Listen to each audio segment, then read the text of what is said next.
and happy fall. It's the first day of fall. So happy fall to everyone. We're really excited to be on with you today. We have an amazing, phenomenal guest with us, Elder Brian Foster, and we will be introducing him shortly. We'll give you a few moments just to come in. Wherever you're tuning in from, we'd love to know where you're tuning in from so we can shout you out, whether you are joining us from LinkedIn Live, YouTube Live, or Facebook Live. Let us know who you are. And we do apologize for coming on a little tardy and appreciate sharing this space with you all. So let us know where you're tuning in from so we can shout you out. And also do us a favor and share this message out. If you are on Facebook, share it out to your network. If you're on LinkedIn, share this out. We want to get this message out. We continue talking about mental health and faith.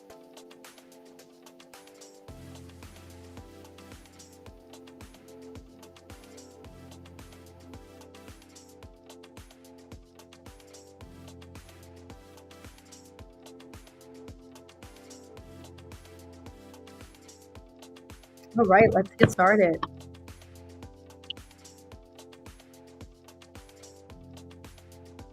Again, really excited to have Elder Brian Jerome Foster with us.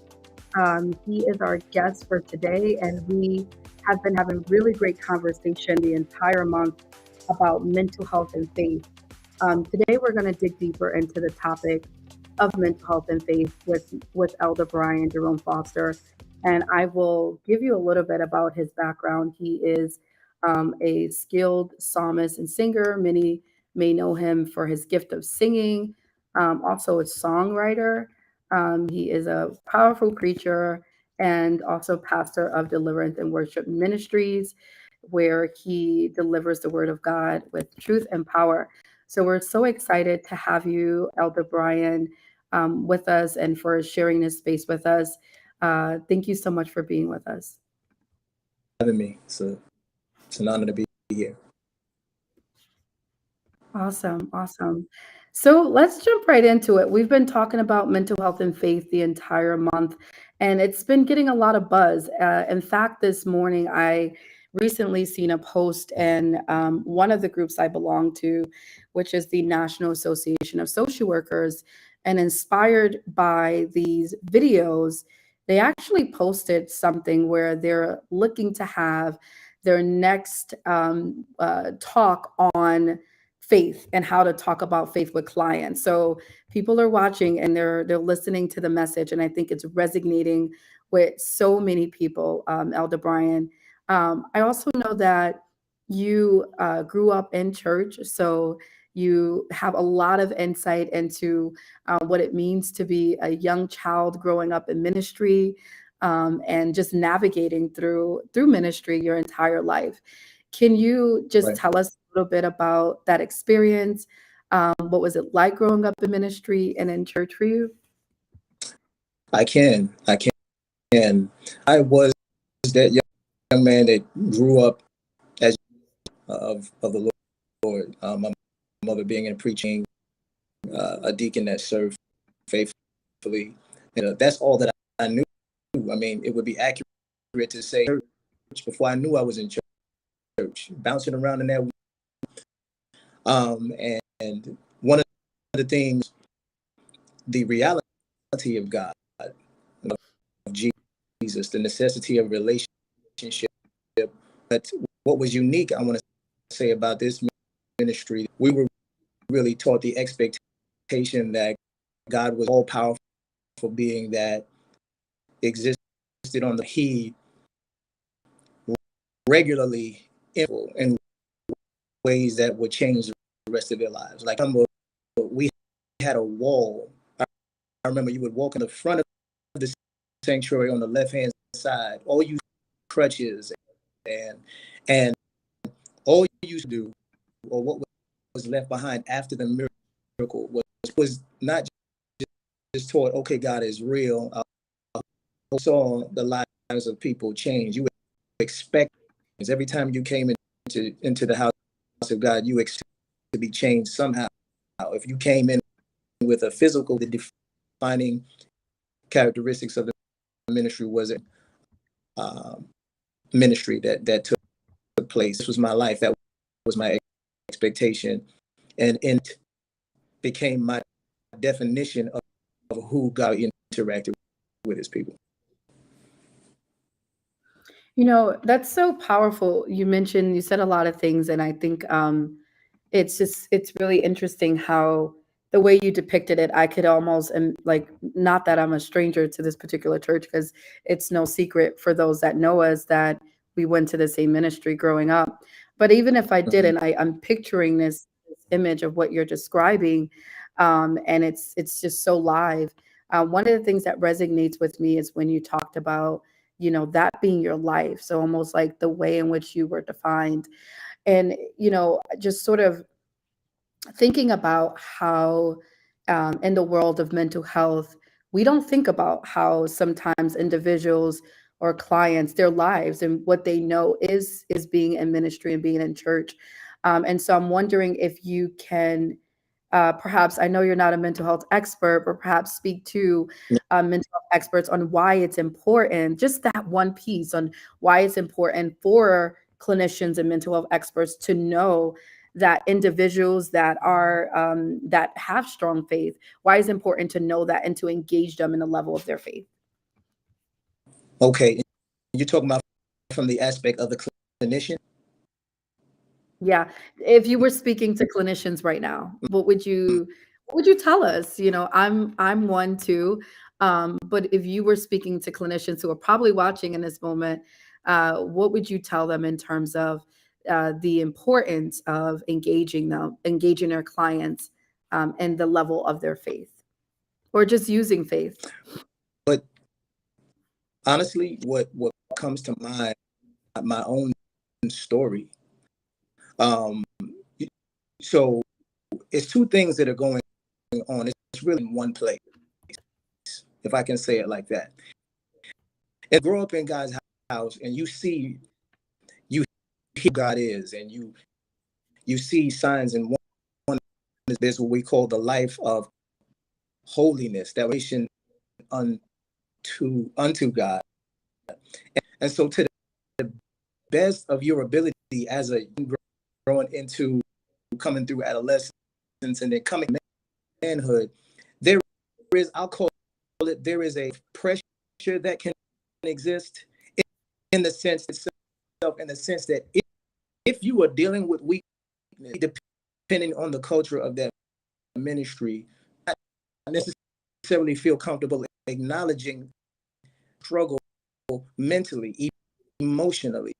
You may, in terms of how, in terms of how, and so understanding, as a person from the standpoint of clinicians, I would say have to be mutually exclusive. That there can be a hand, doesn't have to be the enemy of the other. That when you come from a ministry like mine, say, that depends on God and the gifts and the healings and so forth, but that does our enemy. I mean, Luke himself was a physician.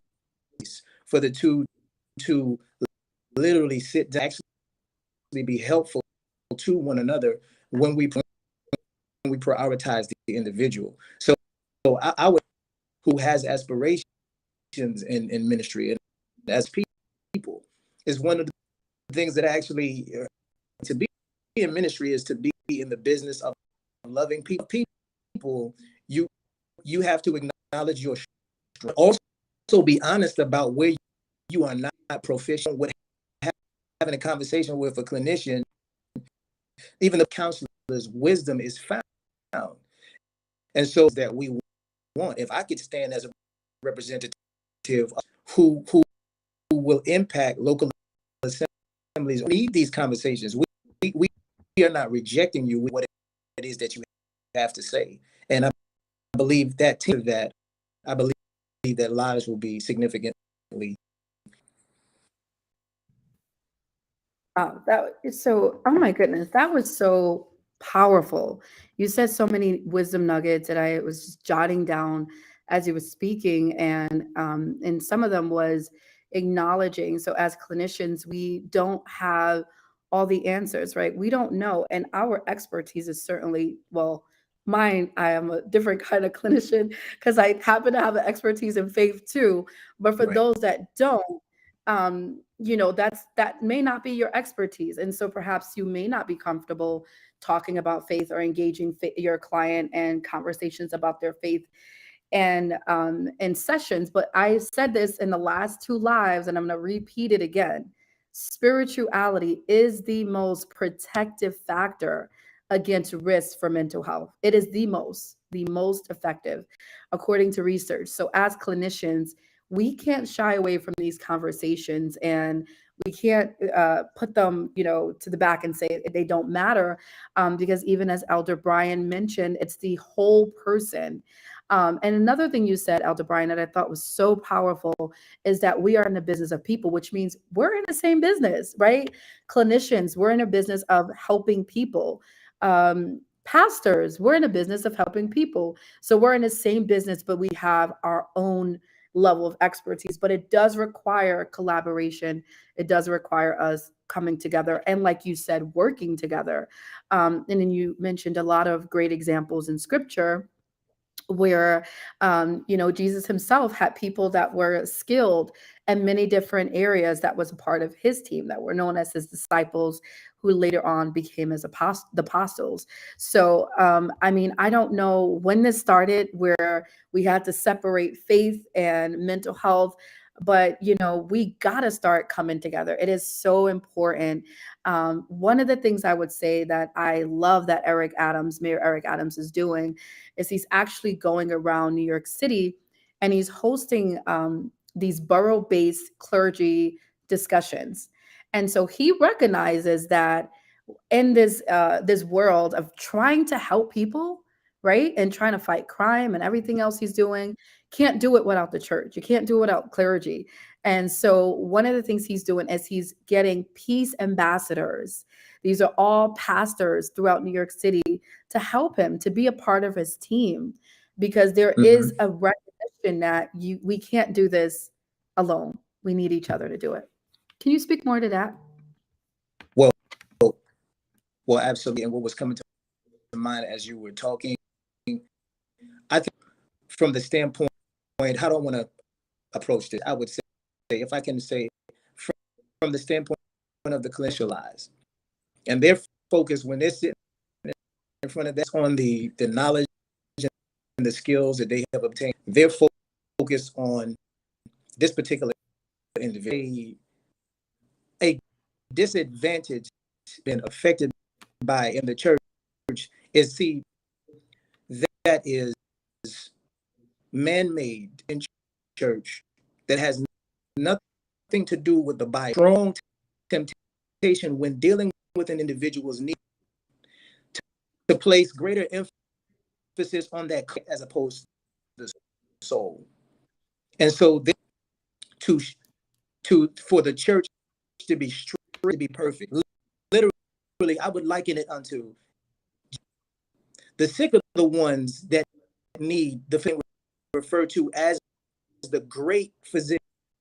Ridiculous to any of us to say, you see, the infirm are not allowed, the broken are not allowed. When in fact there is a culture that exists even in church. The word of God is preached, and we profess our belief of God. Who it is, what time that it happened, on this picture of perfection, we are depending on when this individual comes, whether they came and turned themselves in and said, listen, sort of impact does this have on this image that has been created in certain factions of us, not to focus on the needs of the soul, the individual, because that's what it of the individual.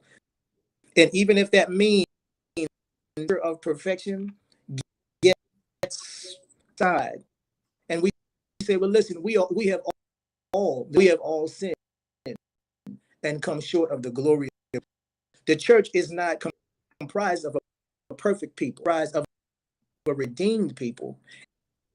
And if we keep that, remember that we have been redeemed and remember that we as representatives of Christ, not because of our perfection, of the work of salvation that Christ has done, it will cause us to lead of people coming in from the outside. I hope that answers your question on some level. Yeah, no, that was great. And just to your audio is in and out, so if there's a It, way to adjust it a little bit. We're catching like we're holding on to every word you're saying. We're catching like every other two words. So if you could sort of like try to adjust a little bit, that'd be great. And you talked about, so you also gave some really interesting points again. And one of the things that you talked about was this image. And I think our last guest, Pastor Darrell, talked about it too. It's that facade, it's this image of perfection that people that are in ministry feel like they have to hold up. They feel like they have to be perfect. And I'm not quite sure where that ideology came, where you need to be perfect in order to be in church. But even as Elder Brian mentioned, perfection, number one, no one's perfect, right? So that the idea of perfection doesn't exist, because everyone in our humanity, we are flawed, right? All of us have flaws. All of us are born with all types of flaws, right? There is no such thing as perfection. And so this idea of being perfect while in church is it's controversial. It's also very hypocritical because it really doesn't exist.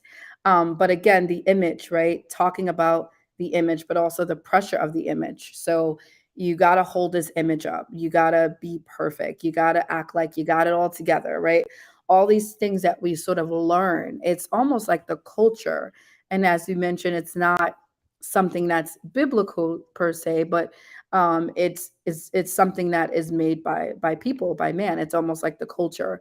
So I'm wondering how you can sort of break down or go a little deeper into how holding up that image, the pressure of that image, can impact someone's mental health. wow. And can you hear me now? Yeah, you sound good. Okay. I caught the tail end of what you were saying because I lost the connection, but That's fine. I think It's so. the question on So, image and pressure. okay. So start from no one, nothing paints the image of what we're talking about better than there was a leader amongst the Jews by the name of Nicodemus. And I would encourage at just Nicodemus, right? There's a reason why he came to Jesus by night. As a leader amongst the Jews, there were certain pressures and expectations that were associated. He was curious. He had a hunger for what it was that Jesus brought to the table, but he didn't want to address it. He knew that his peers and his counterparts would have something to say about it. So he came to Jesus about it. But he had to come under cover of darkness. He had to come under cover of disgrace that he needed. Okay. Now I will preface what I'm about to say by saying I'm not on bashing campaigns. No, not at all. Because anything, as the scriptures say, that the enemy meant for evil, turning it around and causing things to work for our good. But I can say in my life, not only did I experience being the born and the raised in ministry, I've also in ministry, enraptured by the indiscretions that took place and dealing with that dilemma. Okay, so I need some help. So what do I do? Because now I don't just need help as a person that just got to the church. I need for his talents in the church, who is known for his ministry in the church, who is known in the church. But I have a need right now that doesn't care. My need does not care who they know. Need needs to be addressed and is in need of a solution. Now the conflict comes in mentioning earlier this whole culture, right? The culture that's created that makes a man prioritize the soul, or am I going to prioritize this culture that I want to protect? This picture to admit to you that during the times I want to say of my greatest vulnerability, but coming and saying, let me just explain to you what my situation is. I experience, God bless them all. I experienced literally, I want to say the word rejection, but I want to think a better word is humiliation. And I'll say humiliation is because I feel like there's an aspect of the Pentecost that involves something called shaming, and we have embraced embraced in the church a lie. There's a based on, if I may, and you just stop me if I'm going too much. It literally, there's a scripture that says, "Who are unruly among you." It's in the scriptures, and said, "And rebuke them open, may hear and fear." Now I'm gonna tell you, there is a deception itself to that truth, because literally in the context of scripture, one who is unruly is one who will not regard the authorities in the church, one who will defy the existence, rebuke them openly. That's not talking about and then who has a struggle and comes to you for help. But what's happening is people like myself, that mattered that I had a title. It should not have mattered. At the end of the day, I need help, and I'm time to shame me. This is not the time to humiliate me or anyone else who finds themselves in the only. Imagine if a person literally, almost like a person burned at the stake. Shaming happens in the church. It happens in front of congregation. So imagine on the psyche of an individual, in terms of their concept of themselves, in terms they may feel, God feels about them. And the thing about it is, it heals a wound than it does to create a wound. Whether those wounds were sustained, like myself, whether those wounds were sustained inside of the church, one thing is a universal truth: to heal a wound than to sustain the wound. But what we want to, how critical it is, and how important it is to be careful how we handle. So we're speaking about the mind, we're speaking about the psyche, we're speaking about the emotions. And if individuals, in the instance that a person or a people have let their guard down, said, "I am here with a need, I'm embarrassed about it, which is why I didn't even hardly want to come and talk to you," to recognize vulnerabilities when the vulnerabilities are bright and in bold. I am use that as an occasion to protect the culture, protect the soul, because as what we are commissioned to do, that is what we are commissioned to do. And that is why it is so important for the church to join forces with clinicians. Why? Because it's going to keep that church leader humble, grounded. It's going to keep them grounded in terms of, listen, this issue could very well show up in your house. It could very well show up in your nuclear family. That's just the way that these things work. It's important to the psyche of the individual, and say, not just what I said, but what is the aftermath of what it is that you did. Jesus himself left the 99 for the. He left. That is why he is referred to as the good shepherd. So every leader that presents themselves as a leader in the church, we want to pattern ourselves after the good shepherd. Well, what did he do? The Lord is my shepherd. I shall not be in want. I shall not lack. Going down in that scripture, storeth my soul. The reflex, the mentality of every leader, alteration. This is how they presented themselves to me. How can I nurture them to a place of wholeness and healing? You can hear me. That was, yeah, absolutely. No, heard everything, was just taking a moment in. Uh-huh. And I'm just lifting up a comment. So many are afraid to feel vulnerable because they're fearful of being hurt again, but it's so important to speak up. Elder Brian, I just want to thank you just for your transparency and your realness. You shared with us some of the things that you encountered and what you went through, and certainly, we don't take that for granted on this platform, or don't take it robbery that you were able to share that with us. I know that just sharing that is going to be helpful and impactful for so many people. And I'm just wondering how many others might also be feeling that sense of, or may have felt that sense of humiliation and shame and rejection, and may have internalized it, or may have not really spoken to anyone about it. And so that is exactly how trauma may manifest, is really when you go through something humiliating or hurtful of that nature. It does impact you throughout life. And most people never speak to a clinician or never speak to a therapist after sustaining wounds like the ones that you spoke about and you mentioned. You also, you made a lot of great points about recognizing vulnerability and uh, uh, prioritizing the person over culture.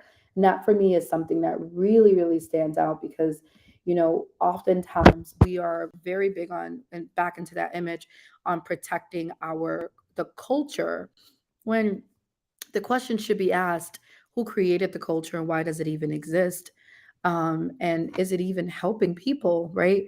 And so sometimes we're protecting this thing that we don't even understand, or we know it's ethically or just morally not right, but we're protecting it anyway. What causes a person to protect something that they know is hurting people? But what you said was really, really powerful, which prioritizing the person over culture. And we can adopt or just adapt that model within the regions of our minds as pastors and leaders and clinicians and even politicians, right? Because they're guilty of it too. Protecting culture over people. This is not just an issue within institutions of faith, but this really is an institution in every system in our society. So it's really, it's a really pivotal point, and it's something that's really like a sounding board for me. It's really the protecting people over culture. That really stands out to me. Wow, absolutely. If I could say, I think a covered wound will never heal. A covered wound only reinforces the. So with whatever environment, with these joining of forces, people have to be encouraged. Healing must be facilitated through transparency. It's what Jesus taught. He didn't say cover it up. He said, "Come unto me, all you that labor. I will give you what has been hiding from you. I'm going to give you rest." And people cannot see with the naked eye. People dress it up with perfection. Literally, people who are in position. You have people who are highly gifted, highly proficient. God, I mean, amazing IQs, but it does not negate the fact that they have experienced trauma somewhere along the line. All of them has been crying to speak about, but yet certain environments have not. And that's what we want to do. We want to create an environment in terms of what it's about healing. It's about restoration. It's about cultivating an environment allowed to be strong enough to acknowledge weakness and not to be dealt with in a way that is punitive. Yeah, so many things come to mind and just listening to you speak. And one of the things is this idea of people that are gifted. And you talked about your own gifts, and many that know you know that you are an amazing psalmist. And so Mm. just being gifted, oftentimes people may not see you as the person that needs help, even if you're coming to them and saying, FYI, or hello, I need help. And just thinking about how that shows up not just in, again, institutions of faith, but it may even show up in workplaces and families. Might be that strong person that you know is always resilient, and they're gifted, and they're the ones that hold the family together. But you don't recognize when that person might actually be going through something or going through a trauma. And then it shows up again in other systems. I'm thinking even of Hollywood. The people that are often very gifted are the ones that sometimes take their own lives. That's um, right. that's something that really stands out for me. You had said, people, it's invisible, right? People are not gonna, you're not gonna really see wounds, right? That's the thing about mental health. It's not like you're gonna see someone bleeding through their head or their heart is like coming out of their chest, right? Right.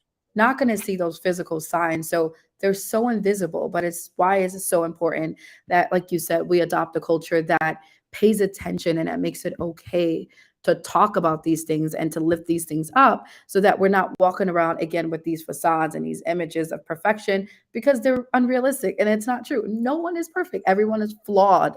Every Mm. human that exists on planet Earth is Say it flawed. again. And so That's right. yeah, every human that exists on planet Earth is flawed. So there is no such thing as being perfect. But creating that culture, like you said, is so key.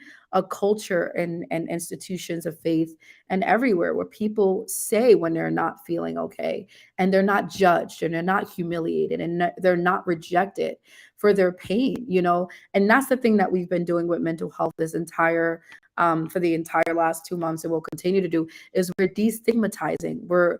It's too many taboos around mental health where people feel I have an issue and I can't say anything. If I say something, I'm going to be looked at. And like your experience was, you were dealing with something and you were humiliated for it. You know, that's something that should never happen, especially in places that should be places of healing, and where people Right. should come feel safe, but don't get that sense of safety when they have that experience. And so, you know, there's Mm. so much work that we got to do around destigmatizing this thing. Um, Right. Pastors need to learn empathy. It is a simple technique that we use in therapy, but it is a very crucial, you know, technique that would help you to deal with people when they're dealing with trauma. Or if you don't know how to deal with people that are dealing with trauma, find someone in your congregation. Yeah. You'll be surprised. There might be therapists and counselors, but you never asked. You never put the call out. Ask and see. There might be people that are skilled in that area Mm. to and grace to deal with people that are dealing with trauma and other issues. That's amazing. That came to mind as, you know, people are really not impressed by titles, especially in the church. You got bishop, elder, evangelist, and a lot of times people get caught up. But when people are not from that, really don't care about that. Evangelist, what the world is that? They don't care about the title. So learned about the title that we hold, whether it be in a church construct or even in clinical settings, concerned about your title, they're concerned about your content. The evidence that you are as a clinician or a minister is the way that you respond to the wound. That will tell us who you respond to the wound, and that will say whether the label is how do we respond to the wound? How did Jesus respond to the wound? How do clinicians? That is what will define us as leaders. That is what will define us as clinicians. That is what beings who empathize one for another. How do you respond to the wound? That's really powerful and such a takeaway for there's so many takeaways, but that's such a takeaway. I also just wanted to go back quickly on something you mentioned, that idea of like just the invisibility behind when people are dealing with mental health. It is National Suicide Prevention Month, Mm-hmm. September. And so I'm doing a special edition on this next week. Well, I'll actually be talking more about suicide prevention and I'll be offering resources and so forth. But I just want to mention, Elder Brian, because you said this a few moments ago, that people may be walking around silent, and there are not signs that are if you're not a trained person or a trained clinician, or if you don't know that person like that, you may not notice that that person is on their way to killing themselves. There is a guy, I don't remember his name. He has a really powerful story about when he committed suicide but survived. He jumped off the bridge, but he said before he did it, he actually was on a city bus, you know, and he said, I won't kill myself if someone notices me. And he's crying, you know, Wow. he's sobbing, and no one says, are you okay? I mean, talking about a culture that doesn't acknowledge weakness and vulnerabilities, this man is on his way to killing himself. And he says to himself, if someone stops me, if someone sees me, I won't do it.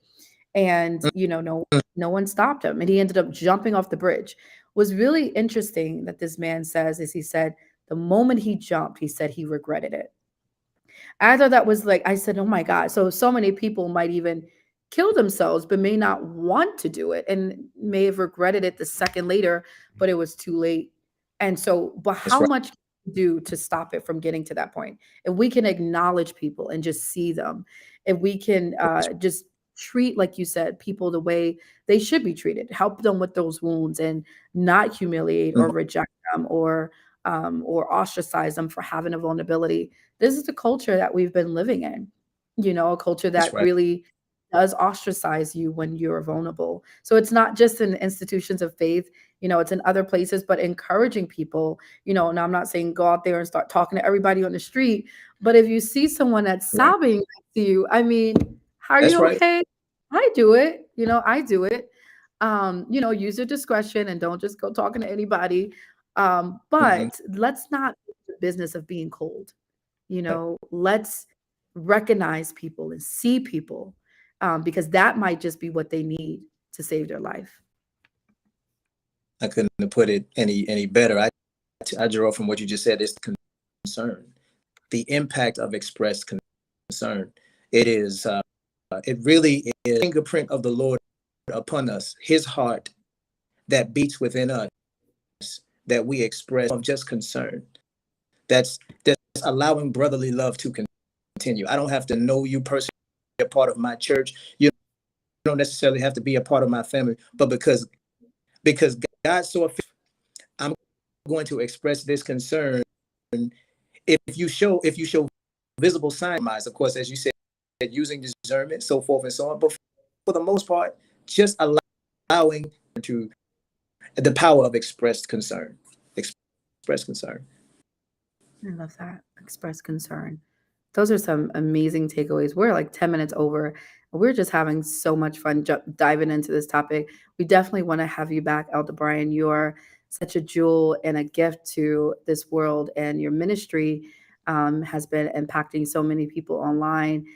So I just want to say thank you for the work that you do, and for all that you pour out, and just for being of the mind to acknowledge mental health. I'm wondering if you can leave two tips, one to pastors and leaders, on how can we break this culture that we talked about of this perfection image, sort of holding up and prioritizing over people. How do we break that? One tool that you can, or one piece of advice, and then if you can give a piece of advice to our clinicians that are watching or will be watching later on, what is one way that we can work together and bring and collaborate more on mental health? I would say to the leader in the church, I would just say, remember that the with master. The scripture says, don't make yourself masters over God's head. When you're one who leads, you're one who edifies, you build up, you nurture, you protect, you guide as a leader. But to strip from yourself, strip anything in your mind that makes you feel like you need to judge the matter. Don't judge the wound. Don't judge it. Be there as an instrument of restoration.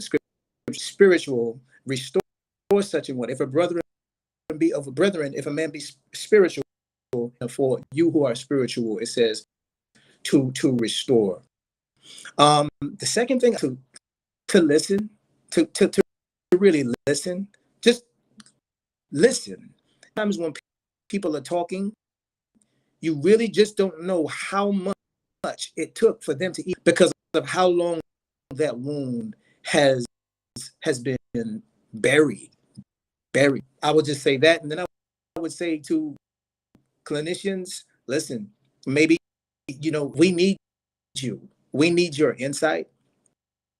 We need your knowledge. You were trained for that as leaders, even in the construct of the church. We are not rejecting you. That you represent as a clinician is not antithetical to the teachings of Jesus, not at all. Because the focus is the total well-being of man, and to equip ourselves. It's not you being a source in and of yourself because of who the people in your church believe you to be. Sourceful you are willing to be, the relationships, using the currency of things that you will not be able to purchase for people on your own. Relationships are currency, literally. with you, the clinician, that we can nurture so that we can better help people.